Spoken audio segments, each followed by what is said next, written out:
মা ছিল, কেমন তাদের সন্তান ছিল, যেই মা বলে আমার পেটে যখন হযরত হারেস এসেছে আমি প্রত্যেকদিন শোয়ার আগে গর্বে চিন্তা করতাম যে আমার যদি গর্ভ থেকে ছেলে সন্তান হয়, এই ছেলে সন্তানকে আমি আল্লাহর রাস্তায় জিহাদ করার জন্য পাঠিয়ে দেব, যাতে দুনিয়ার মধ্যে দিন কায়েম হয়, ইসলাম প্রতিষ্ঠা হয়।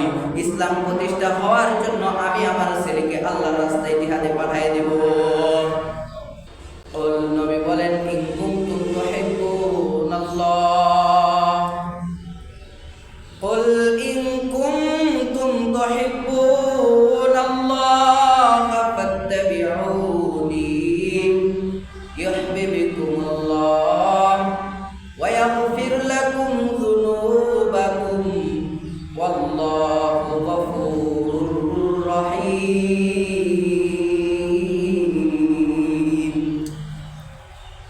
আল্লাহ পাক রব্বুল আলামিন বলেন, নবী আপনি জানায় দেন,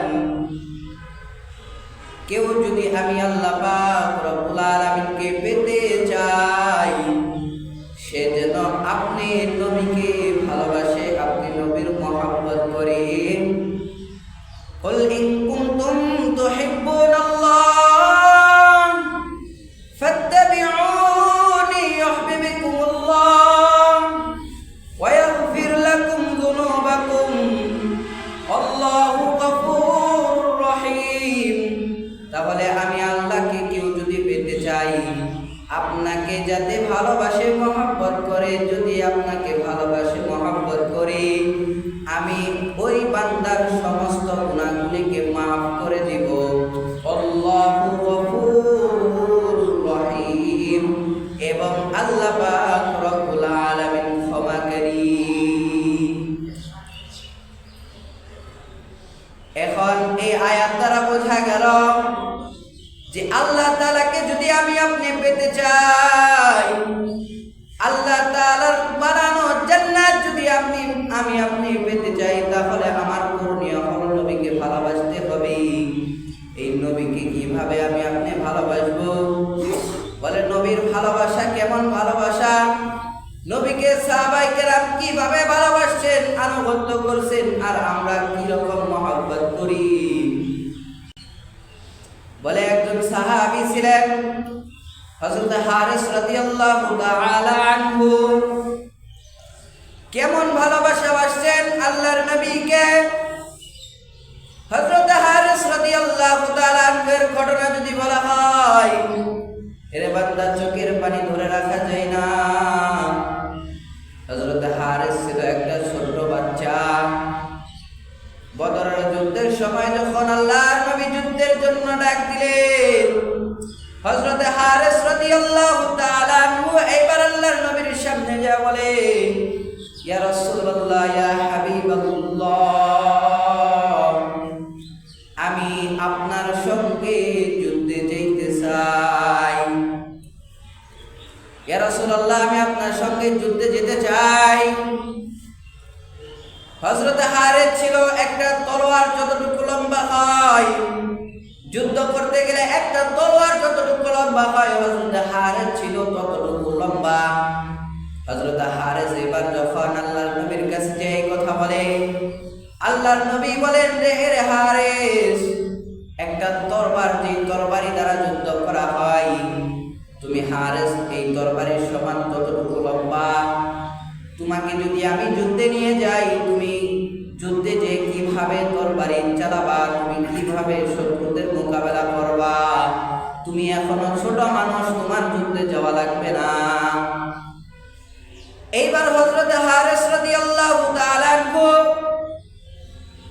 সাহাবায়ে কেরামের কাছে বললেন, সাহাবায়ে কেরাম আল্লাহর নবীর কাছে বলেন, আল্লাহর নবী রাজি হয় না। এক পর্যায়ে হযরত হারিস রাদিয়াল্লাহু তাআলা আনহু কান্না শুরু করে দিল। কান্না করতেছে, কান্না করার দেখে এইবার আল্লাহর নবী কোনো কথা বলে না। এইবার কান্না করে আর বলে, ইয়া রাসূলুল্লাহ, আমি আপনার সাথে যুদ্ধে যেতে চাই। এইবার সাহাবায়ে কেরাম ডাক দিয়ে বলেন, এরে হারিস, আল্লাহর নবী যেহেতু কোনো কথা বলতেছে না, তার মানে আল্লাহর নবী কথা না বলার অর্থ হলো আল্লাহর নবী রাজি আছে।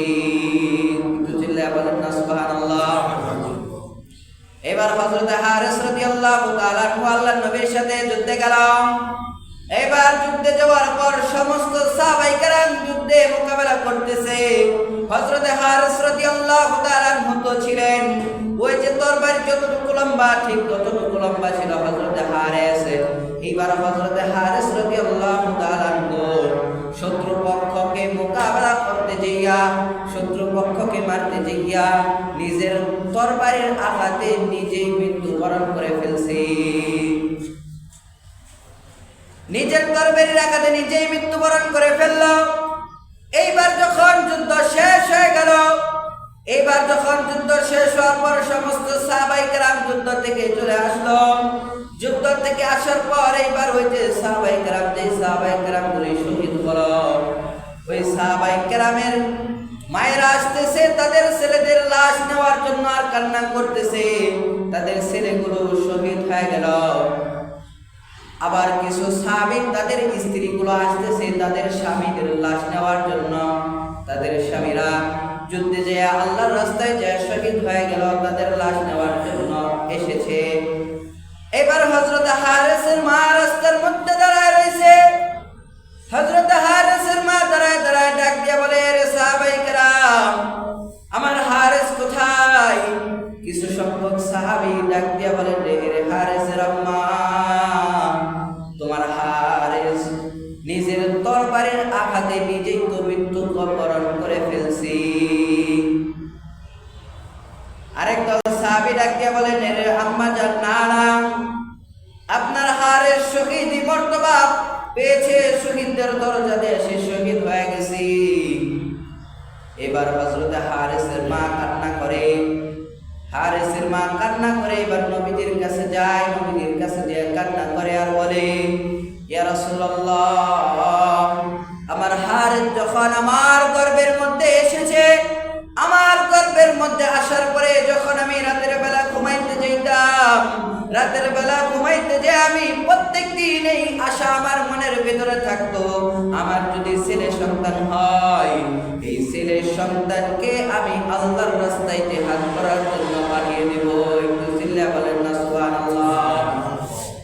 কেমন তাদের মা ছিল, কেমন তাদের সন্তান ছিল, যেই মা বলে, আমার পেটে যখন হযরত হারিস এসেছে, আমি প্রত্যেকদিন শোয়ার আগে গর্বে চিন্তা করতাম যে আমার যদি গর্ভ থেকে ছেলে সন্তান হয়, এই ছেলে সন্তানকে আমি আল্লাহর রাস্তায় জিহাদ করার জন্য পাঠিয়ে দেব, যাতে দুনিয়ার মধ্যে দিন কায়েম হয়, ইসলাম প্রতিষ্ঠা হয়।